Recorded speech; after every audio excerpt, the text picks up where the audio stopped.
and think positive thoughts. Look at all those people. This year they actually capped the race at 15,000. It's incredible. Isn't that incredible? I'm sure a couple more people, even though they're not supposed to, will jump in and walk right along with everyone. But the elite runners are right there in the front. And this year they're wearing a B tag as opposed to a D tag on the shoe. They've got a B tag which is embedded in their numbers. Oh, that's great. So that's a new process. But let's go back quickly to the women, because the one woman that could win this and could even win it by a minute, is Sally Kipyego.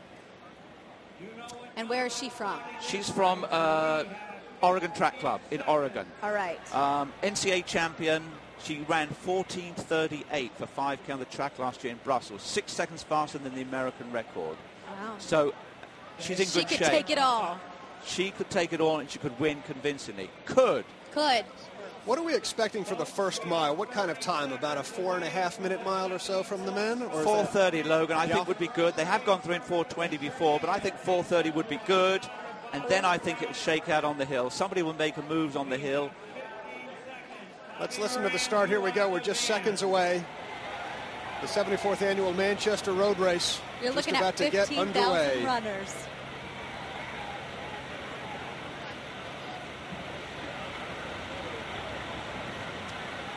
He's got his hand up. And off they go. The 74th annual Manchester Road Race underway. 15,000 runners. So talk about that pace, Martin. Fast, slow, medium. You got to keep up with the crowd. That's what you have to do. You can tell Logan's cold because he's calling me Martin. Now, look, this is the celebration, isn't it? Ian, why did I call you Martin? I don't know. He got all Englishmen, Martin. Ian.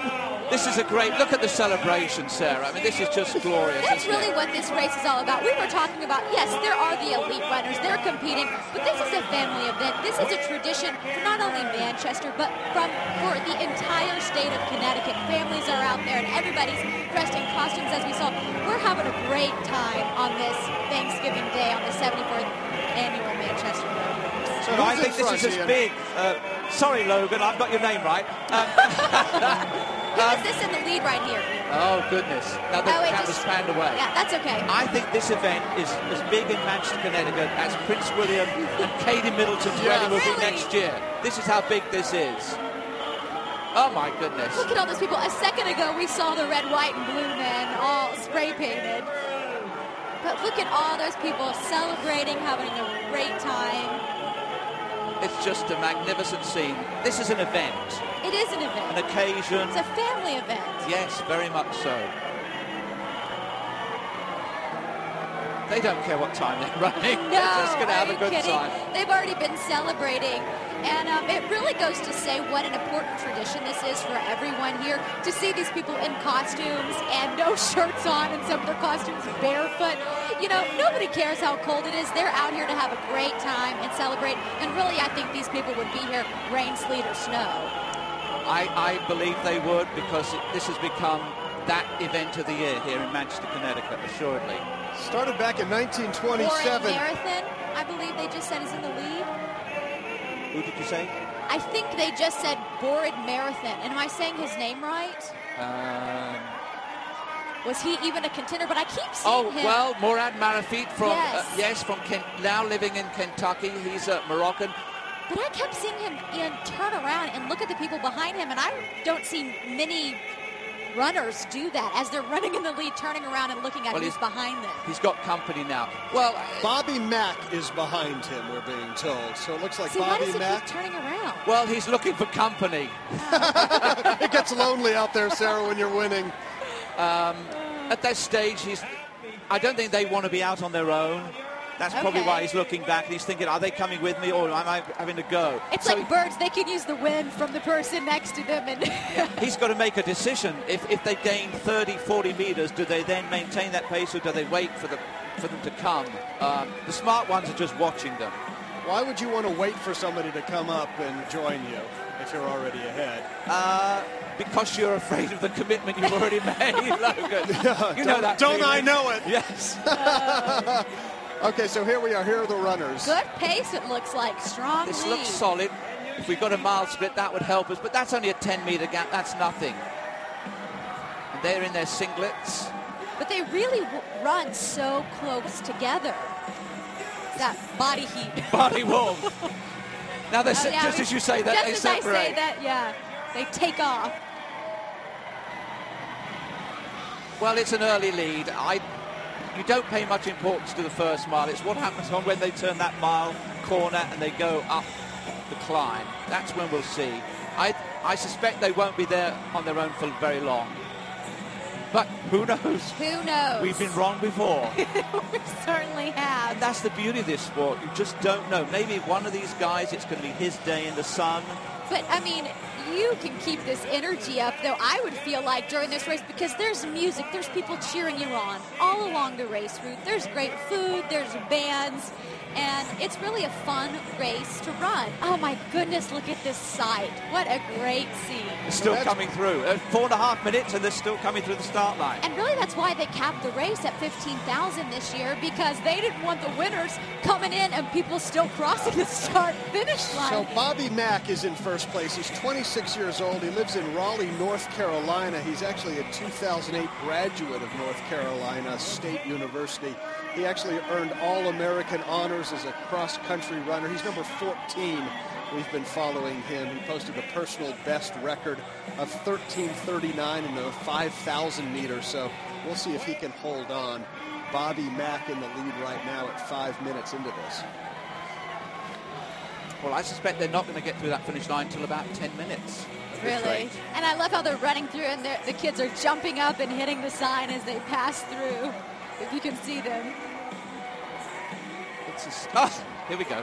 Play to the camera.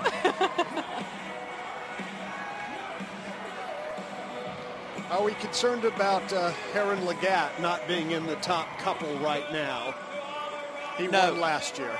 Not at all. I think there's a big pack just behind. That's where the players are. This is an early move. Perhaps it's an early move. Let's wait till they start climbing, Logan. Okay. You remember last year how you climbed that hill, don't you? Oh, I do. Yeah. If that's what you can call it. And how your pace changed. Yes, my confidence along with it. Look at everybody running. Look at those guys in the middle. What are those leis? Bright orange leis around them and straw hats. It's great. And the clown. Sarah, the things people do to justify eating that enormous lunch of turkey they're going to have later on. Maybe it makes them feel better about eating so much food that's surely to come later on this Thanksgiving. Well, they lose a lot of calories here and they'll make up for it later, I suspect. Most definitely. Still, they come across the line. We're 6.5 minutes now into the race. Extraordinary scenes here. Oh, SpongeBob! Very nice. So the lead pack is probably about 1.5 miles or so into the race, I would think. They probably went through in 4:30, so yeah, very close, Logan. Yeah, very close.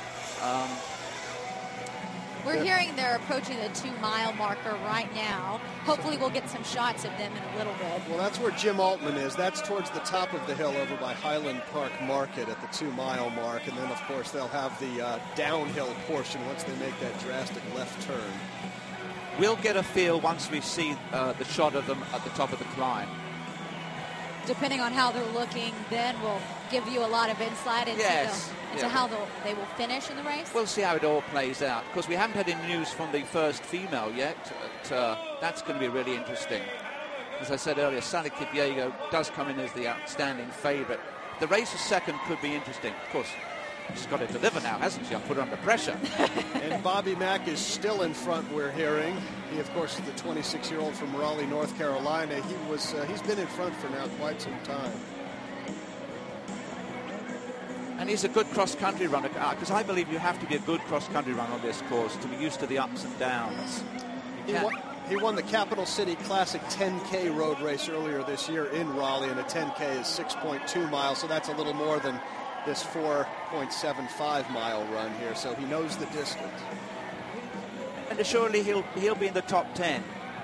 But when we see them at the climb, more fancy dress. Somebody's been working out, I see. You can always tell the gym rats. Ian, take a look at this on your screen. This is actually a Thanksgiving dinner. Do you see the fork and the spoon and the gravy and the turkey and the eggnog? They've all teamed up and they just made it a Isn't that Thanksgiving great? dinner costume party. Joe Fury talked to them earlier today. The things that people come up with, as you said. It's as if they probably rehearsed this all year. What am I going to wear next year? Oh, That's I'm right. sure. Planning in advance.